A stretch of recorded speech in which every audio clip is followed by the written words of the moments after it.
Welcome back to the NFR Plus channel. Thank you guys so much for all the love that you guys have been showing on these videos. And in today's video, we have a special one. This is crazy. We're going to be going through 20 different features that ruined great songs. And let me know down in the comments, what do you think was the best example of a feature ruining a song? And let's get into this. I have no idea about what you brought in as features. You have no idea what I brought in. But we got 20 of them to talk about. Where do you want to start? What do you want to do here, Lou? Wherever you want to start. What do you want to do? You know what? Throw me the biggest shocker. The biggest shocker? Yeah. No, I don't like that. I want to keep that. You want to save that in the stash? I want to save that for the stash. Okay, how about this? How about you start and give me the most obvious one? How about that? What do you think is the most obvious one on your list? The most obvious one on my list, man. I mean, I have a few that, in my opinion, are pretty obvious, but I'll talk about Young Thug making the biggest mistake of his career. MGK on Ecstasy by Young Thug. This is the worst album update that I've witnessed in my history of being a music listener. So what ended up happening was that Young Thug decided to put out his fire debut album, So Much Fun, and on that track list, you had this fucking gem of a trap song. It went by the name of Ecstasy. You know what? It was our most bumped song. I remember when the album came out, right? Remember that weekend? How much we were bumping that track? It was. And it was paradise for 2 days. All for 2 days. And then 2 days later, the song gets updated and someone's name gets added to the track list on Spotify. And that someone is MGK. And the worst part about it is that as MGK was introduced into the song, you ended up losing the best part of the song because Young Thug's second verse was now deleted. And the flow switches on that verse from Young Thug were fucking nasty. And now you didn't have that anymore. It was arguably the best verse on the entire song. It was. And, bro, it just feels like MGK, like, spawned on the wrong map or something here, bro. Like, he fucking, he just destroys the high energy of the song. He gives us words of advice like, guns are just like pussy. Pull it out, you better bust it. And decides to pay homage to Young Thug's Check lyrics with, in a very non-creative way, by the way, with if I get pulled over, put my coke inside your crack, yeah. And has other forgettable lines like I might go on tour and fuck a daughter and her mother. And listen, I know they've been on tour together and whatever, maybe they have a good relationship, but this was a business decision, bro. Like this was some label play that went completely sour. And if you look at the song, bro, it's not like it even streamed well. No. They ruined it. I don't think the attempt was proper with it from a curation standpoint, from a business standpoint, and just as an old, like, there was nothing that you could possibly salvage out of this song after the MJK feature ended up coming on to it. But are you ready for this one? This is the shocker? This is my big one. All right, let's I'm hear proud it. of this one. Okay, because I have certain features on here where, like, the song is still amazing. Yeah. But, like, this feature, it's just, like, I'm going to skip over that part of the song because the feature's there. Which fucks up the listening experience of that song. It does, but yeah. I still love the song. I For still have sure. songs on here that I absolutely Same. love. But this one's unlistenable. I'll Be Missing You by Puff Daddy and the Family. Bro, come on. Let's get real. What the fuck are we... Okay, listen. I know that it's a Puff Daddy song, but it feels like he's a feature on it. And I just wanted to talk about this one because this is one that got fucking ruined for me. We know what went down in 2024. We know what type of status Puff Daddy has. But this could have been a wonderful song if you would have taken anyone else besides fucking Puff Daddy to do it. And I guess, okay, whatever. It was an homage to Biggie. You know, they made a hit record out of it. I love the song, by the way. He is so fucking stale and flat throughout this entire fucking song. It's like watching paint dry on a wall. And then you just get these beautiful Faith Evans vocals that come in and out of the song. I think it is one of the biggest calculations for a song goes. It's super popular, but there's no fucking way you're finding me bump this song anymore. It had the potential for me to be a perfect song if you would have found someone else. You could have done anyone else, bro. Like, fuck it, get Jay-Z to do it. I don't know, bro. Get anyone else besides Puff Daddy. He has never been a good rapper, and this is the perfect example of it. Bro, it sounds like he's moaning to you. Like, there's, like, this weird cadence that he uses. Like, he's almost talking to you, and, like, I guess it was to evoke the sadness in his voice. Bro, but you know, he has a long history of fucking up songs. Like, he just has that reputation to get on someone's song and just spew some excessive bullshit that doesn't need to be there. And it's funny you bring this up because I got the Diddler on my list as well. What Diddler song did you bring in today, Lou? I have Diddy on Hate Me Now by Nas. Oh, my God. And listen, bro, there's a lot of Biggie songs where I wish he would just shut the fuck up. But yet again, there's songs like Who Shot You, where you have an iconic entrance like As We Proceed to Give You What You Need. Like, Yeah, but you give him sometimes, two lines. Give him two that's lines. it. Give him a line or two. Make him start off the song like Escobar Season Has Returned, like he does on this one. That's fine.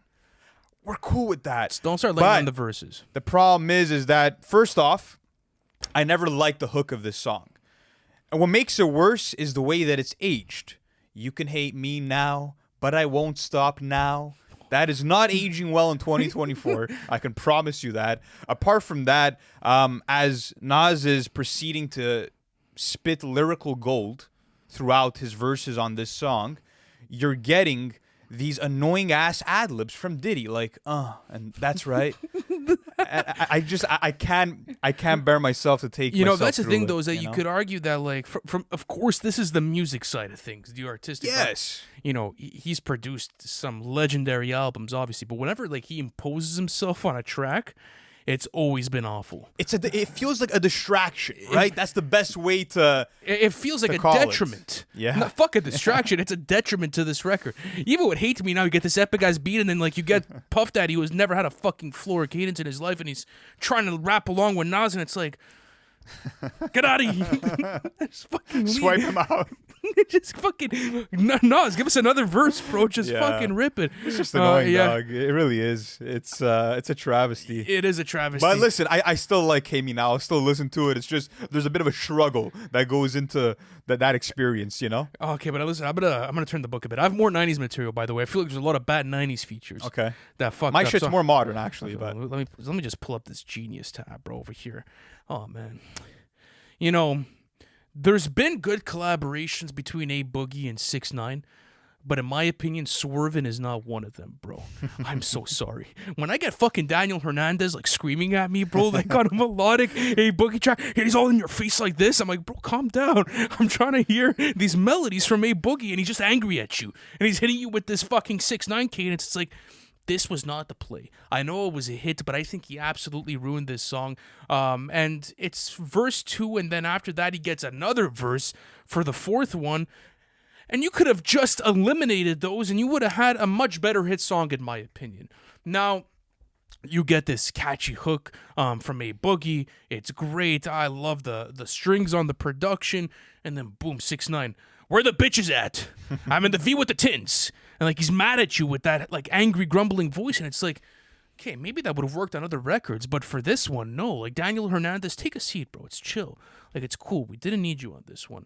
You know, at least in my opinion, for my year, it definitely worked for some people because this went fucking triple diamond in people's cars for a good 2 years. it did. But in my humble opinion, I think it would have been much better as just a standalone song for A Boogie. I can't be mad at that one. That makes sense. It's one that makes sense in my opinion. Yeah, So I mean, wanted to bring that in. This is one that might get you mad, though. Which one? We got Future on King's Dead by J-Rock. You did it? Why would you do that? I had to do it, bro, because when you listen to this song, it's an action-packed banger. You're getting an adrenaline rush through the energetic performances from Kendrick and J-Rock, and then Future comes in and adds to Kendrick's freaked it flow, and their interplay is great. The way that, like, K-Dot has some ad-libs while Future's rapping, I'm in a zone at the start of that song. Then you hit the 1 minute 44 mark of this track, and he starts doing the vocal inflection. and Future turns into the past, and you're getting like this prepubescent sounding Future with the la di da di da slap on me up, and I'm like, whoa.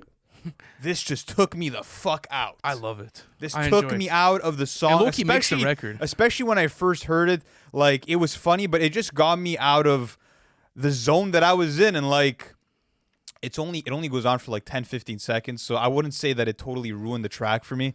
But it ruined it in the sense of, like, that became the focus of the track and, like, the biggest talking point. And nobody talks about Kendrick's last verse. which he goes fucking ballistic on. Like That last that verse gets is no stupid. shine. Kendrick goes absolutely fucking Stupid. crazy on that last verse, and I feel like it kind of became forgotten, which is nuts because all the focus was on Future's Elmo imitation. But I mean, listen, it's listen, some people love the experimentation, bro. I'm just not one of those people that messed with it. I think that's what it was. I feel like maybe if Thug had experimented with that high pitched, Maybe it would have been better. That coulda But worked. you've never been a fan of Future's like vocal range and like what he does Yes. with it, you know. So I can't blame you for that. I really can't. But okay, let's take it back to the '90s. I think I have like two more '90s placements, and you know what? They're both Tupac songs. Okay, because when I listen to Hail Mary, it's one of my favorite songs from Tupac's catalog. But bro, like, there's no way the Outlaw should be on here, bro. I'm just sorry. Like, that's just my thing as a whole. Like, I look at these verses, and it's some of the stupidest fucking rapping performances that you'll ever find in Tupac's catalog. And then, not Hail Mary, Ant. Come on. and bro, I'm serious. Then you get that. Come on, bro. What are we doing with the third Castro verse? You're telling me it's not a buzzkill? You're come on. Are you serious? You've never been in your whip, and you're like, okay, time to change song. I feel you, but you get Young Noble at the end on the fourth verse. You're like, I just felt like it was like a bring your kids to work type of day, where you did that again with Hit 'Em Up, where you didn't need them there. It's not that it ruined the Yes. song. It's just that, bro, they're there and they're present. Like, they take up the final two verses. At least give me one more Tupac verse, bro. What could have been, like, I feel like even more with this song. This could have probably arguably been his best song in his catalog. they're not that bad enough to the point where it ruins the track. But it's though. it takes away from the experience. Okay. That's why it's more of a piss off for me. I'd rather have gotten Tupac's third verse on this. Like, I'd rather have this is a Tupac verse. Like, this is his. The Hurt Him Bad production is crazy. The bells that ring off, you're in the zone for those two verses. He's rapping with so much aggression. There's so much anger and viciousness to his cadence. And then the Outlaws come in and it's just like, cool.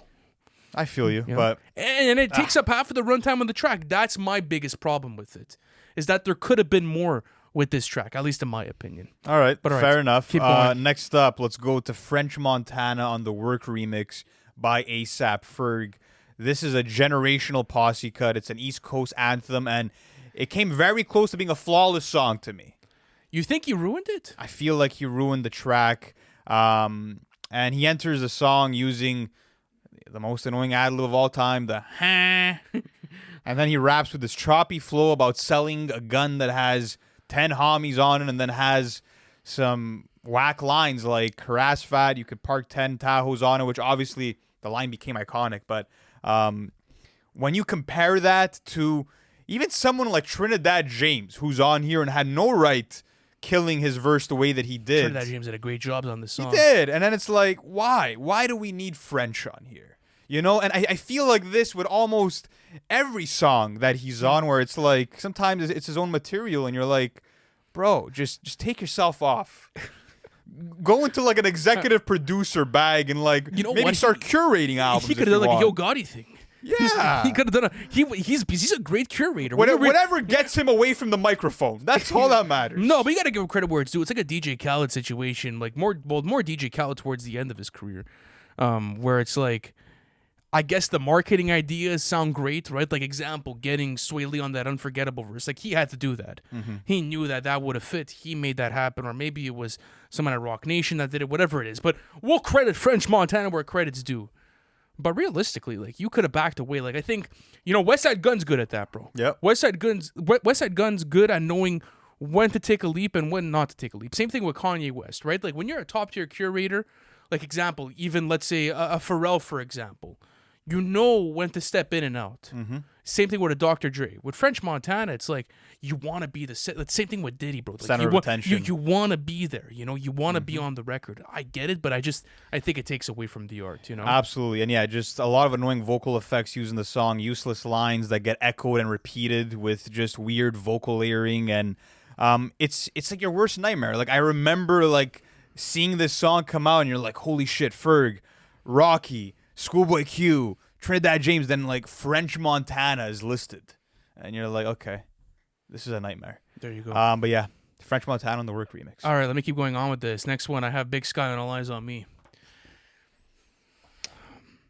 I feel like he has like Tupac had a couple of these songs in his catalog where they're still considered like some of the greatest rap songs of all time, but who gives a fuck about Big Sky's feature He was on All Eyes lifting up his brothers. You know what I mean? Like that's kind of what the play was. For better or worse, I guess. Right? Don't tell me you get to verse 2 on this and you just skip it and then you go towards the end like just to hear Tupac's third verse. You could have absolutely done without this. And honestly, Big Sky has a really decent verse on this. Mm-hmm. There's good lyricism on here. Hits a cool flow. But again, it feels like, take your kid to work type of day. Where you could do that, let's say, on big pop records, whatever it is. But when you have records like a Hail Mary, or for example, like an All Eyes on Me, at least in my opinion, as like a hip-hop fan, bro, that's you. That's all you, bro. Like, that's like, it's Blades of Glory type of shit. Like, you do the skating. I don't need anyone else. I'm here for you. Okay. And that's absolutely it. I'm not paying money to see Big Sky rap. I'm paying money because I want to hear you rap on this, and I want to hear you absolutely fuck up this production. I think I see your approach with these songs, where it's like these are like all-time classics that could have been like 100%. And maybe they're not 100% because of those features. I get it. I could have hit him up. You're nitpicking, list. But I get it. You understand what I'm trying to say? I get you. You guys can't tell me you haven't gone to this song and you listen to Big Sky's verse and it's like, okay, let's swipe my finger a bit. Let's get it going. Let's park the car. Let's wait for the next traffic light and let's just do it. Because you go into the verse and it's really not bad, bro. Like he gives you like low key a full 32. Like it's pretty sick. But again, I'm paying to watch Michael Jordan. I'm not paying to watch your sixth man like that. It's final like 10 seconds of the game. I don't want anyone else taking the fucking shot besides Michael Jordan, at least for my entertainment. And they're such profound and deep songs as well. Like, these are not low-key hit attempts either. These are some of the best written tracks and some of the best performed tracks within his entire catalog. So that's my last one like this, if I'm being honest with you. Got you. Next up for me, we have Lil Wayne on See You in My Nightmares by Kanye West off of 808s and Heartbreak. Oh, that's a good one. And I was thinking about, Lil Wayne's incredible feature catalog, and it made me think about songs like this, and God Did, where Wayne decides to have an auto-tune overdose. And it sucks the life out of these songs. And I have to say, like, already as it is, See You in My Nightmares. By the way, I have to say, I love Kanye's performance on this song. Great performance. His vocals are overstated, but they're very charming. And a lot of deep emotion back behind his delivery as well. Very memorable lines. But when it comes to Lil Wayne here, back to my point, this already isn't like a top-tier song off of the album. And like the Wayne performance made me over time want to revisit this track less and less. And it's because he's giving you some awful... Not awful auto-crooning, but awful mumble crooning, where it's way too much auto-tune. He's singing, and he's also mumbling as he's singing, which is awful. And he comes back in, I should say, after 2 solid Ye verses, and he's singing at like the highest pitch possible. And what's awful about it is that he also holds on to these notes for way too long, and to my ears, it's the equivalent to fucking long nail scratching a chalkboard, bro. Like, that's really what it feels like to listen to his vocals on this song. And it's a shame just because Wayne and Kanye are like 2 of the best of their generation, and I feel like we never got like a perfect collab from them, if you really think about it. Yeah, but stylistically, they couldn't have been further apart. I think it just comes down to that. I guess. In my opinion. It still sucks that we didn't get the beat build. Yeah, but Kanye's not like rapping over the song. He produced it. You could say they're one perfect collaboration together, artistically. All right, let me keep going on with this travesty here. Sexy Red on Rich Baby Daddy. I'm sorry, bro. Wait, so you're telling me that Drake and SZA did their job and it was only Sexy Red that fucked it up for you? I'll never get over this chorus. It haunts me. I love the production, too. I love the Benny X and Gordo production on this. It's light. It feels nice. It's carefree. Even the Drake flow and the melodies are really cool. I like it. It's a really solid pop attempt. I love the SZA vocals, and then boom, just the raunchiness comes in.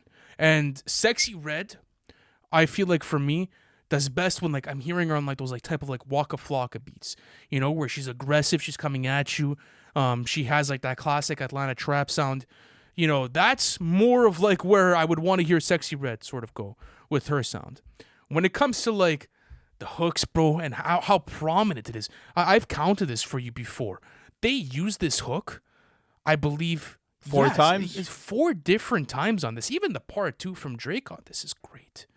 This could have been, in my opinion, an amazing song. I gotta disagree. I think it could have been amazing, at least in my opinion. Or you know what? It could have been a great club banger. I will say that. I just think that once I heard those choruses, it was unsalvageable. It was unsalvageable for me. So that's just where I'm at with Rich Baby Daddy. I'm not the biggest Sexy Red fan. That's no secret. You know that damn well. But I have to be honest, bro. That fucking chorus grew on me. It really works for that type of song that it is.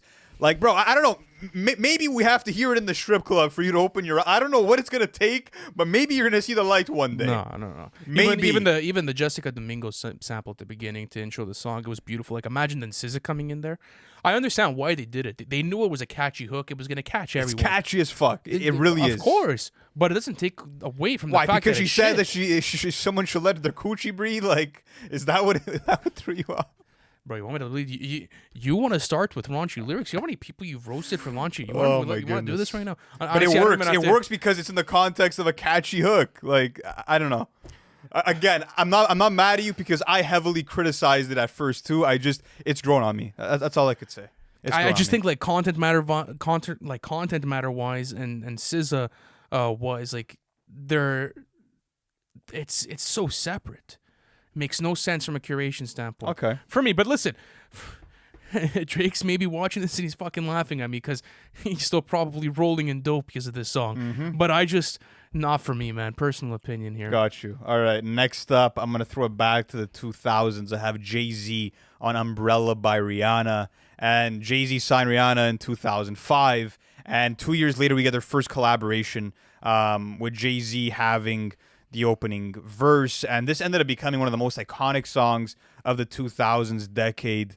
I remember I watched this fucking music video, bro, probably dozens of times as a kid looking for like Illuminati symbolism and shit like that. That's what I would do. I would spend my time at like a fucking computer desk with my cousins just looking for some sort of fucking symbolism. But anyways, when it comes to this song, Jay-Z spends 10 seconds going and then raps with a slow and patient flow and just has like these meaningless bars like in anticipation for precipitation, stack chips for the rainy day, and Rain Man is back with Little Miss Sunshine, Rihanna, where you at? And it just felt like Hove knew this was going to be a massive song when like she recorded her vocals, and he's just like, well, I could be a part of history again. Well, it was probably also the push that he gave this song as well, and like the listenership that came in just through his name. But she already had like Ponder Replay, and like she was already bubbling. But still, like Jay-Z was one of the biggest artists in the world at that time, you know. So he was obviously he brought that record to where it was at commercially, and you know, like you said, it was just so minimal. But I think it was more like you said to get that featuring Jay-Z, so people come in and he was gonna be, because even at that, like, was she signed to Rock Nation at the, like, he ushered her in technically. She was already signed to him as an artist, yeah. So he was going to be making his points regardless, probably. He was just probably like, fuck it. Let me get this record even further to where it's at. It was one of those fucking Ponzi schemes. Yeah, but it just like, it came down to the point where it's like when you would even hear this song on the radio, they wouldn't even play Hove's part all the time. Like, it was just useless, bro. You know, like no one remembers this song for Jay-Z's verse. But yeah. You want to talk about Jay? You might got Jay on here, sure. Yeah, this is one that you might be getting mad at me at. Okay, let's see. I don't know how you're gonna feel about this one. Let's see if you're gonna piss me off. Jay-Z on Monster. You get where I'm coming from? Yeah, I mean, it's not one that you could be mad at, though. I'm not mad at it. I considered it because Sasquatch, Godzilla, King Kong, Loch Ness. He's just fucking. Maybe a bunch of monsters. He's yeah. like Goblin, Ghoul, a zombie with no conscience. There's one line in there that has aged so terribly. I don't even want to read it out. But there's one that's just. God, yeah, it's an awful line. You guys can find it on your own time. That being said, I still feel like he's flowing. I still feel like he fits into that manic energy of the song. The lyrics of this are just. I still hear fiends scream in my dreams. Murder, and black convertibles. But what the fuck am I doing here? Yeah, it's a bit fucked. You know, it's a really lyrically, it's a bit nuts. Oh my god. No way, bro.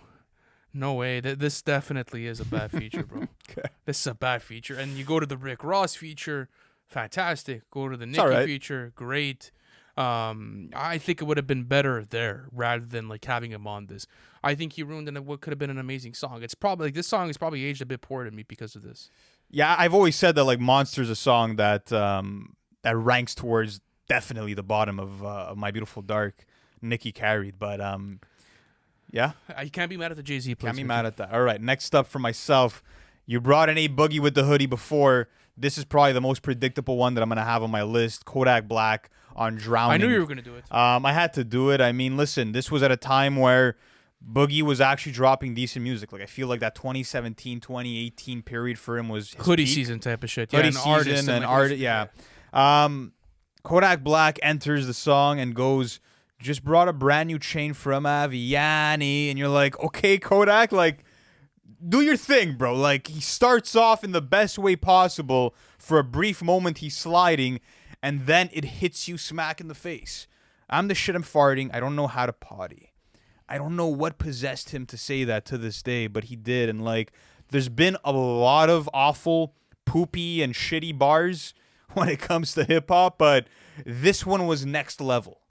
I don't know how to potty. That one was generational, and when you move through the song and his performance vocally, it becomes like more sluggish and he sounds more sleepy as you go, and it's one of those verses from Kodak where it just sounds like he literally just woke up from a nap. We've had the discussion. I enjoy it, you know. I get and- how you feel about it. Listen, it is too bad I have to say that he wasn't in the video, because it would have been funny to have him in the video and have to like say with a straight face, "I don't know how to potty." That would have been fucking hilarious. But nonetheless, this is an expected one. Actually, I wonder if he's ever performed this live. You think he's ever done it? Yeah, there's video Of for Kodak sure. performing it live? I'm sure you have to find it. That'd be Bro, funny. there's so much YouTube footage of everything that they do. Maybe. Absolutely. But anyways. All right, let me keep going on with this next one. You ready for this one? This one you're going to agree with me with. Okay. And you'll understand. Yellow Wolf, bro, on One Train. Yeah. Yeah. It's not horrible, but it's... Yeah, it just... Like, you had like fucking 20 rappers. You could have just cut him out, you know? Okay, the big crit verse that ends off the song, the way that Rocky starts it off, the Kendrick verse, the Joey Badass verse, Action Bronson on this, Danny Brown, Yellow Wolf, fucking Yellow Wolf, bro, what are we doing here? And I understand that he's a respected MC. You know, he is as a really good lyricist. Like he's someone that has made, you know, good bodies of work in the past, but. Painter, skater, musician, trailer park, dirt ditch digging. What are you talking, bro? It's a bunch of Japanese burger flipping, eat, sleep, shitting human being you would be in, bro. What the fuck? Yeah. I don't understand, bro. I don't understand what they decided to do with this verse. I think that they probably got it in and were like, okay, you know what? We could probably get a different demographic in this. Ain't never been no rapper this cold since Tupac was froze. And thought out for a spot date at a Coachella show. Yellow Wolf. Boom, and he drops. No way. I think this is a product of a verse where you look at everyone else, you look at how they delivered. Even Action Bronson, who arguably, in my opinion, has the second worst verse on this. Yeah. Still a great verse. I would have kept it as so much life and personality on this one. Yellow Wolf just sounds forced, bro. It's a forced curation thing, and I just don't know why it was included on this one. W. So Next up for me, I have Young Thug on Goodbyes by Post Malone, and maybe calling this a great song is a bit of a reach, but it's one of those decent pop songs from Post Malone, in my opinion. He has a really catchy chorus. He comes in with these very powerful vocals, and it's like, it's decent Target music. Like, that's the best way that I could put it. Like, you can be shopping around and not mind having this come on into the fucking store speakers. Sure. You know what I mean? It's a song about a breakup and self-care and whatever else, and then Thug comes in halfway through the song with these high-pitched vocals and raps about how his girl is like a real-life Barbie doll. And the transition from Post Malone to Thug just felt so awkward. It's not like the performance was terrible, but it was just a super awkward transition. And I feel like this was happening a lot, like during this time for Post Malone, especially with Hollywood's Bleeding, where he still had the rapper label on him, so a lot of people just expected him to work with rappers, and as a consequence of that, you end up getting out of place features like Young Thug on this song, and there's even a couple of others on that album where he just did it to like meet people's expectations. It feels like so. That's one that just didn't. It didn't need to be there at all. There we go. But I got 2 more. What about you? I got 3 more because Okay. you started off the episode. Yeah. My next one, I have 42 Doug on Lemonhead. Really? Yeah. Ruins the song? It's not that it ruins it. It's just like another situation where it's a fine line of like I'm skipping this part, bro. I'm sorry. I don't know. Tyler's rapping with so much ferocious energy. He's coming in. He's braggadocious. This production feels like something that you would have heard off of Cherry Bomb, but it's more refined. You're getting these fucking brash 808s in your face. It's awesome. It's an awesome But that's song. what I'm saying is that it feels like the beat was tailor-made for 42 No, Doug, because bro. going back to it, it's not. Like, there's no way that this was made for 42 Doug. This is made for a prime Tyler bombastic type of disagree. performance. And then you get the 42 Doug verse towards the second half of the song, which is the verse 2. And it's just, he can't keep up, bro. Cargo skirt, hold on. Guy, you got lucky. All this paper, I can bet she fuck. Come on. I'm not looking at a 42 Doug verse for the lyricism. No, but I'm just- He's fucking sliding but- on that shit for me. Okay, I fuck with 42 Doug on this song. It's a classic 42 Doug verse, bro. This just felt like another like curation choice where it didn't have to happen for me. I would have loved to just hear Tyler get a second verse on this one. Maybe like my last Tupac picks, like the verses are not bad. You could even argue they're good. But when I hear this type of beat, dude, slap on another 2 verses on this one. Especially with the type of energy and what you're attacking with this. No way. It should have gone to Tyler all the way through. I disagree. But all right, next up, I'm going to have Gigs on KMT by Drake. This is where I This is where you have to disagree. Nah. I gotta say, the whole narrative with this song that as to the reason why people didn't fuck with it was because Drake raxed XXXTentacion's flow from Look At Me. And yes, I do hear the similarities, but that never really bothered me that much. What really bugs me is Giggs' performance. And the reason why is because Giggs has more runtime than fucking Drake on this song. For no reason at all. Like, Giggs robbed me of hearing more of Drake rapping over and snapping over this Sonic the Hedgehog sample that is absolutely brazy. And he brings in, like, bring me that dirty, dirty. And I'm just there like, bro, chill, bro. And it's just, he goes on about, like, how bitches have perky breasts around him. And it's one cringe metaphor after the other. Like, now this is that big bat. This is Gustavo. And I was pushing that dog shit, pushing that chocolate.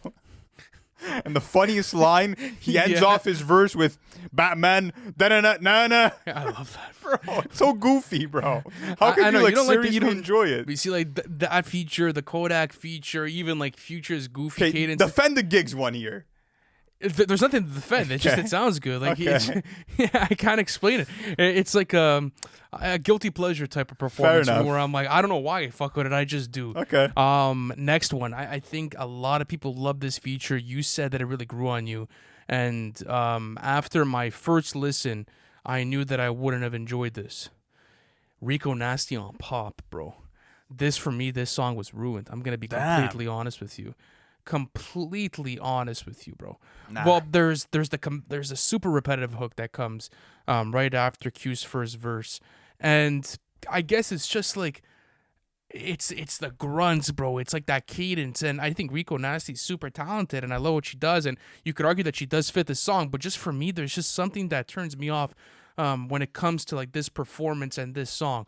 I can't go back to it because of it. And going back to it, like that Q verse is vicious. So good. It's so fucking good. But once I get like that pop, pop, pop, pop, pop hook, like no.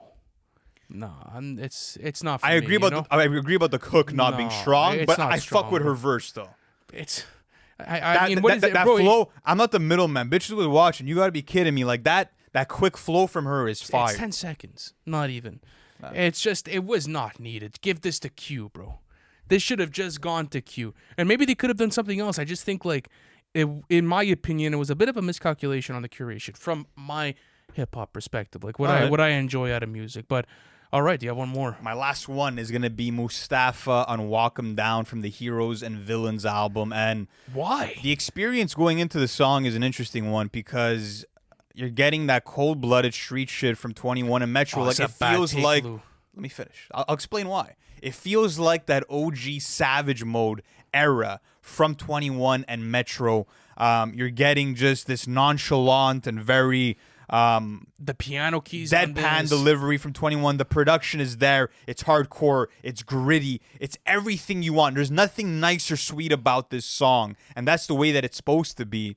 And Mustafa is just the third wheel in the song, bro. Like, nobody is listening to this song and thinking, 3 minutes in, let's get a Mustafa feature. It was so uncalled for, and I feel like this is the issue, is that it feels like two different songs.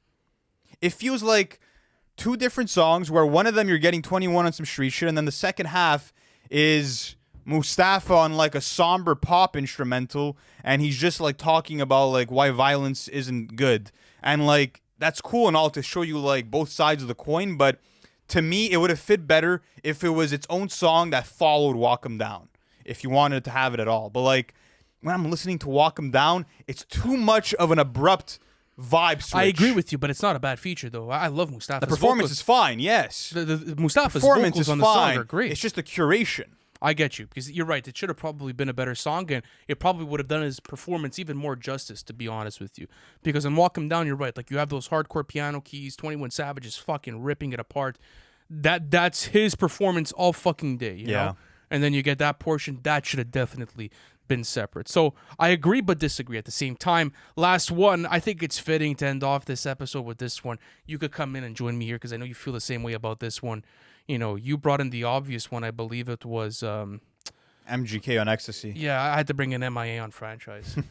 Let's talk about that. Yeah, you know, man. that's It was. that's one of them ones. This This one was probably the most popular answer when you could ask this one-liner on Twitter, or when we had these types of conversations on TikTok.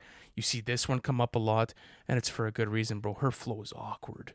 awkward flow, repetition God. of words. Z. Don't be missing, man. Oh my God. Yeah. Oh my God. Mississippi, dip a sippy, make him happy, make him copy, make him get me chippy.